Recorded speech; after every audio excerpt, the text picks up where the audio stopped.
В Риге проходит парламентский саммит Международной Крымской платформы. И сегодня в рамках саммита пройдет дискуссия экспертов на тему «Ответственность России и влияние войны в Украине на безопасность всей Европы». Давайте же поговорим об этом и здесь, в нашей студии. Поговорим от первого лица с бывшим советником президента по вопросам национальной безопасности, экс-директором Бюро по защите Сатверсме Янис Кажоцинч. Сегодня гость программы «Домская площадь».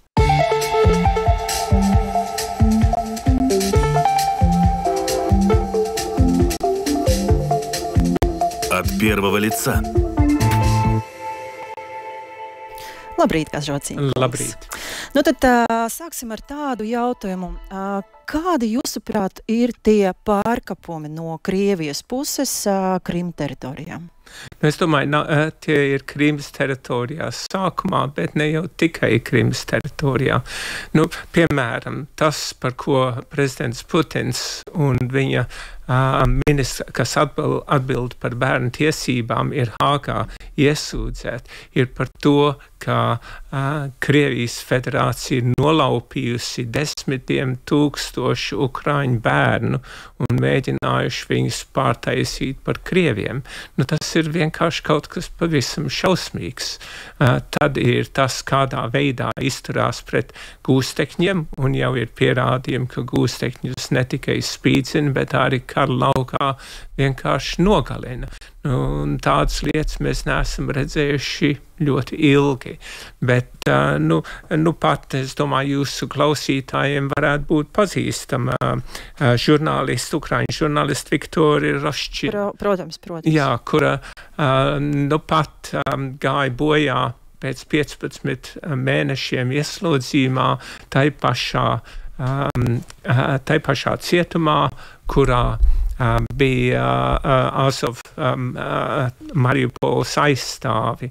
Un viņai tikai 27 gadi, ļoti drosmīga sieviete, un pat bija runa par to, ka viņa varētu būt iesaistīta nākamajā apmaiņā. Jo 22. gadā, kad viņa apcietināja, kad viņa arī mēģināja ziņot pasaulē par to, kas notiek okupētajā Ukrainā, tad viņi pēc 10 dienām izmainīja pret Krievu gūstekņiem. Diemžēl šī jaunā drosmīgā sieviete ir prom. Tas ir viens piemērs, un daudz citi ir. Kas varbūt, ja es drīkstu, kas varbūt ir īpaši būtiski jūs klausītājiem, ir tas, ka redzot un saprotot, kas ir noticis Bučā, Irpiņā,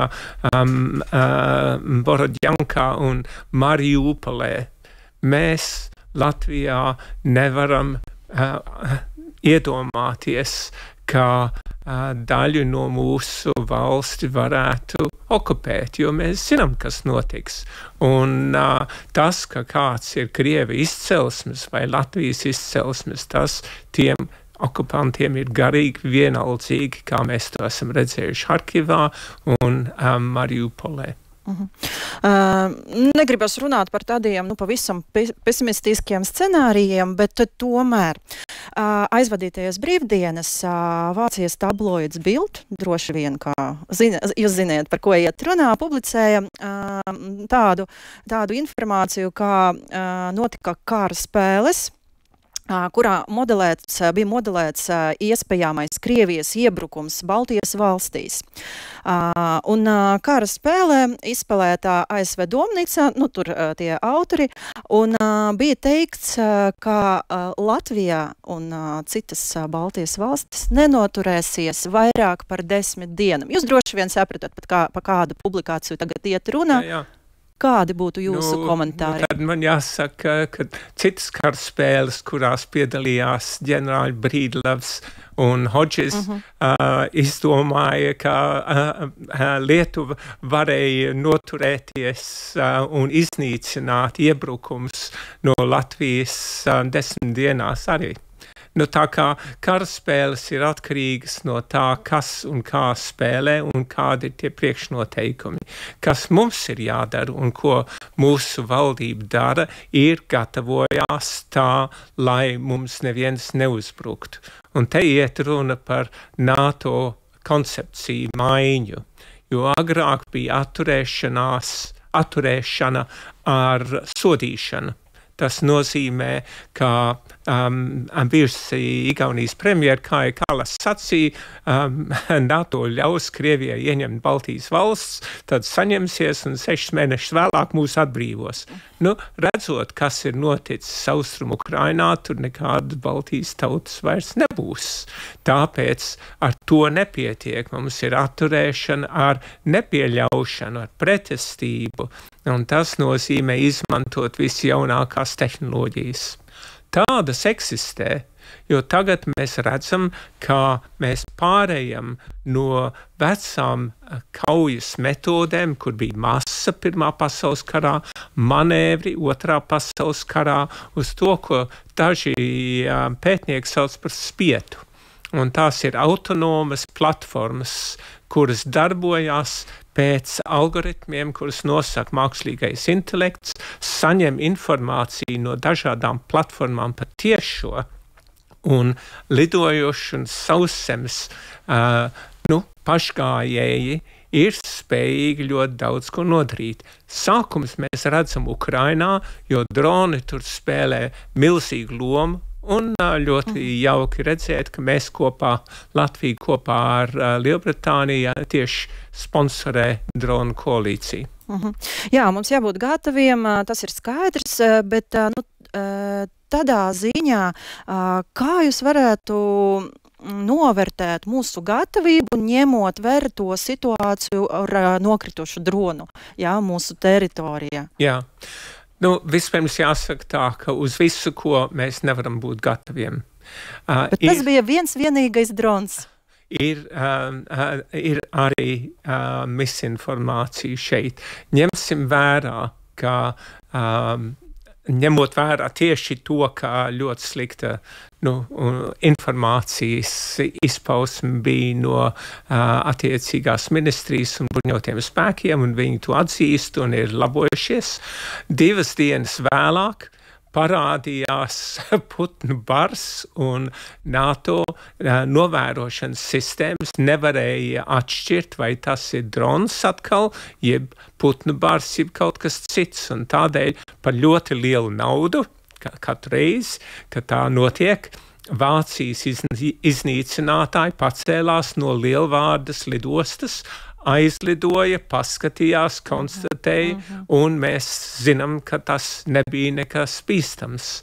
Tajā pašā laikā mēs Latvijā esam novietojuši uz Baltkrievijas robežas, no kurienes tas drons nāca, pārvedojamas zema līmeņa radārs sistēmas, kas tāds drons var atpazīt, un arī modernizētas Zviedru RBS 70 zema gaisa aizsardzības sistēmas. Tas nozīmē, ka tas šobrīd atkārtoties nevar.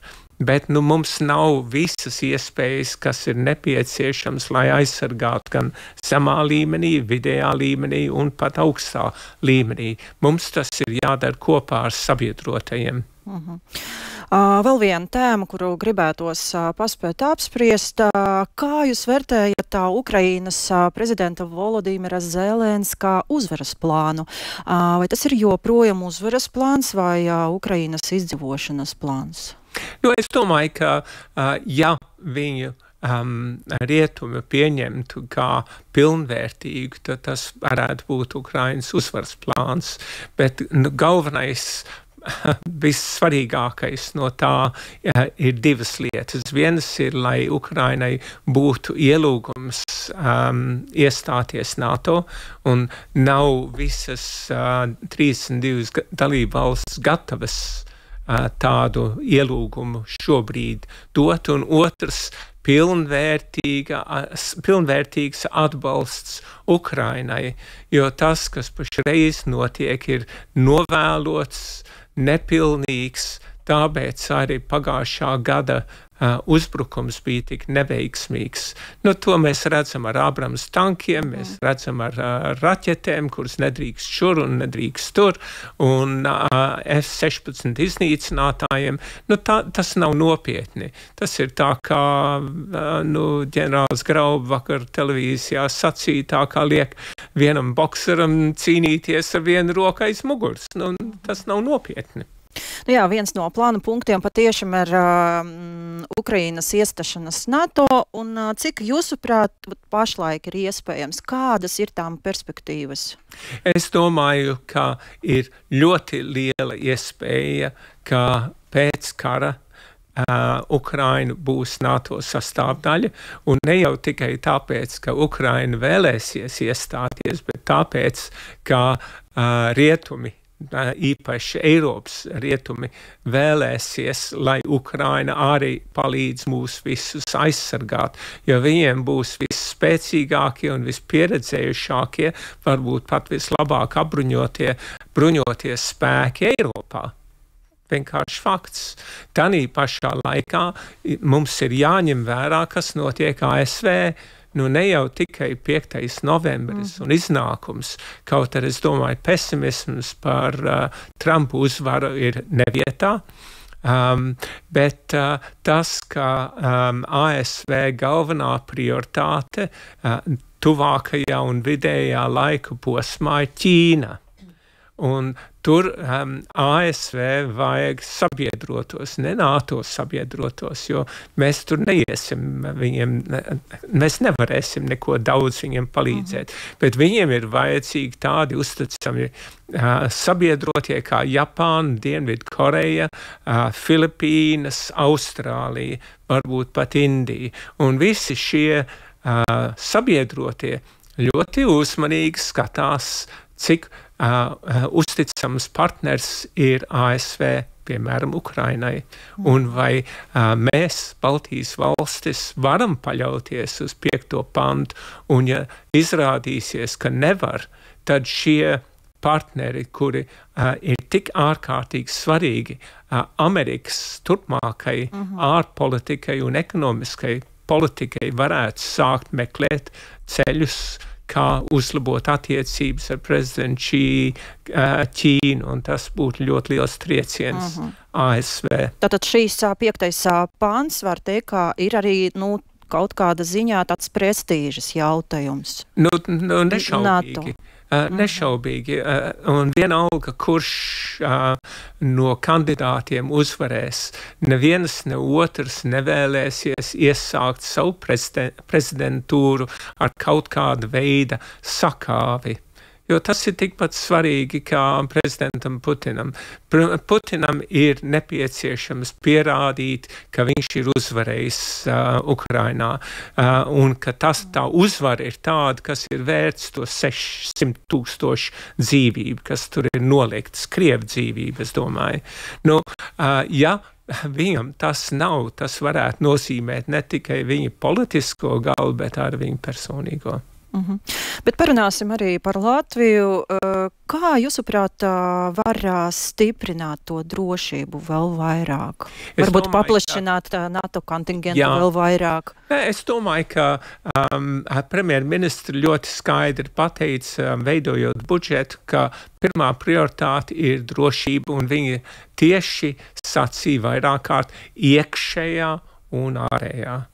Iekšējā, jo tuvākajos gados Krievijas federācija mums konvencionālā veidā neuzbruks, jo viņi netiek galā ar Austrumu Ukrainu, kur vēl ar kaut kādu NATO. Ar Kursku vēl pagaidām arī. Ar Kursku netiek galā, bet ko viņi varētu darīt, ir tas, ko sauc par hibrīdu uzbrukumiem. Un tie varētu būt dažādi, ne tikai sabotāža, kur mēs esam diezgan ievainojami, īpaši mūsu enerģētikas struktūras, bet arī daudz ļaunāk, piemēram, arī ar atentātiem. Jo ņemsim vērā, ka Vadims Krasikovs, kurš ir FSB slepkava, kurš Berlīnē mugurā sašāva Gruzijas disidentu, ka viņš tagad tika apmainīts tai pašā 24 cilvēku apmaiņā, kurā, paldies Dievam, dabūjām Vladimiru Kara-Murzā ārā dzīvu. Bet tas ir skaidrs vēstījums Krievijas spēcdienas darbiniekiem: ejiet, dariet savus nejaukos, netīros darbus, ja jūs saķers, mēs jūs dabūsim atpakaļ. Un kā viņus satika, toreiz tā kā varoņus. Jā, mēs varējām to tieši tā, bet redzēt. tas ir tagad, kamēr Kremlis vēl ir šī noskaņojumā, ka viņi iet uzvaras gājienā. Bet tas uzvaras gājiens ir tikai viņu galvās.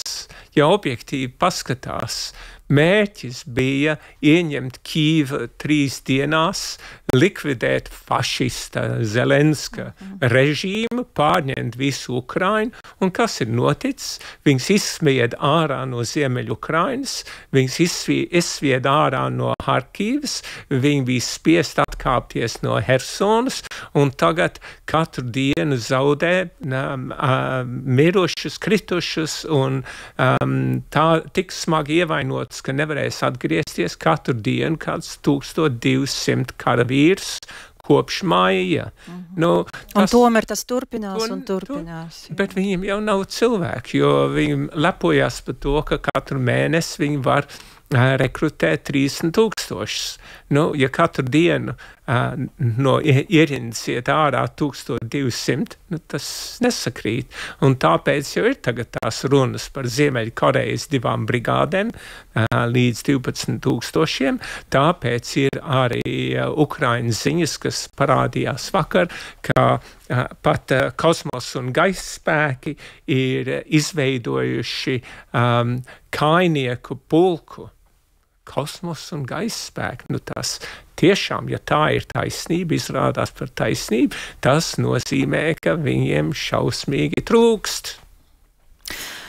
Полдес jums par šo sarunu. Спасибо большое за этот разговор. Еще раз напомню нашим радиослушателям, что сегодня от первого лица мы говорили с бывшим советником президента по вопросам национальной безопасности и экс-директором Бюро по защите Сатверсме Янис Кажоциņš был гостем программы «Домская площадь» сегодня.